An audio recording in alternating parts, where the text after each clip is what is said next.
Good morning. This is Richard Viguerie. I'm sorry I can't be with you today because of a prior commitment, but I jokingly refer to myself sometimes as 003, which means I've been active at the national level longer than every living conservative except two others, Dr. Lee Edwards at the Heritage Foundation, and of course Phyllis Schlafly, 001, the Grand Lady of the Conservative Movement.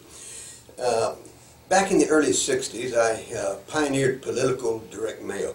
No one was doing political direct mail in those days, and conservatives couldn't get their message past the monopoly that the left had on the microphones of the country, but direct mail allowed us to go around that monopoly right into people's homes. And now, because of not only direct mail, but talk radio, cable television, and the internet, we have pretty much a level playing field, and we're able to communicate with the American people in a way that we never could have 40, 50 years ago. As you may know, I've written a book recently called Takeover. And I wrote the book for a number of reasons. One is to explain very clearly to conservatives, to Tea Party, limited government, constitutional conservatives, that we're been in this war, we're battling with the establishment Republicans right now, not from a recent time. It goes back literally 102 years to 1912, when Teddy Roosevelt left the Republican Party, split the Republican vote, which led directly to the election of Woodrow Wilson as a progressive Democrat president with less than 42% of the vote. And I also point out in the book that for the most part, over these 102 years, conservatives have had their political guns pointed at the wrong target. We've been pointing at Democrats, such as these days, Barack Obama, Harry Reid, Nancy Pelosi, all wrong. Our main opponents, the people who are preventing conservatives from governing America, are the big government establishment Republican Party. And in many ways, we're, as conservatives, are like the biblical Jews who could not get to the promised land until that generation of failed, flawed leaders had passed from the scene. Well, in my opinion, conservatives are not going to get to the political promised land until we get new leaders, until we replace people like John Boehner and Mitch McConnell and Lamar Alexander. The voters don't like those leaders, and whenever they are the face of the opposition to the Democrats, we lose, as we did in 2006, lost the Congress, 2008, lost the Congress and the White House. Again, we lost the White House in 2012 because the face of the opposition to the Democrats is, you know, sometimes Bob Dole, sometimes Mitt Romney, sometimes John McCain, Karl Rove. People don't like those people. So if we want to beat Hillary in 2016, it's relatively simple. Nominate a conservative, limited government constitutional conservative. And if we do that in 2016, we can be governing America in 2017. In this book, I also reference what I think is maybe the #1 thing that conservatives should focus on in the next few years. And in the back here, I talk about it's the primary stupid. Some of you will remember in 1992, James Carville famously said it was the economy stupid to Democrats. He wanted to drive that message home. So I say to every conservative audience that I can, it's the primary stupid, it's the primary stupid.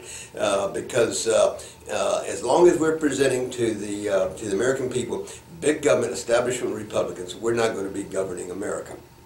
But you people at the We the People convention this weekend, you understand that. You understand that the passage I have in here about Phyllis Schlafly talking about the most important political position in America is precinct committee men, precinct committee women, because these are the people who nominate and then do the campaign work and elect our leaders. So those of you involved in precinct and county and state party politics are doing the Lord's work, because it begins at that level. But you, again, you understand that because you've recently contested and won 12 seats on the State Central Committee. You've won hundreds of seats on county central committees. In fact, you control now 5 committees, counties, excuse me, at the state level. And that's very impressive, quite frankly. I want to try to use your effort here in Ohio as a role model for conservatives around the country. And by the way, a lot of conservatives these days are discouraged.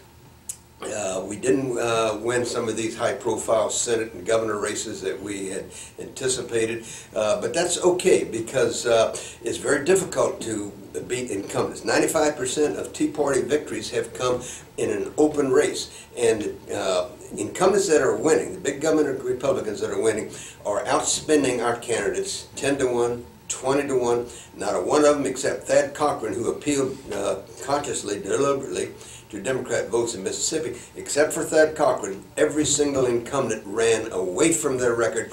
They all were born-again, conservative, limited government types. So, remember, our goal is not to win elections. And that's important, but that's secondary. Our principal focus in life is to save America.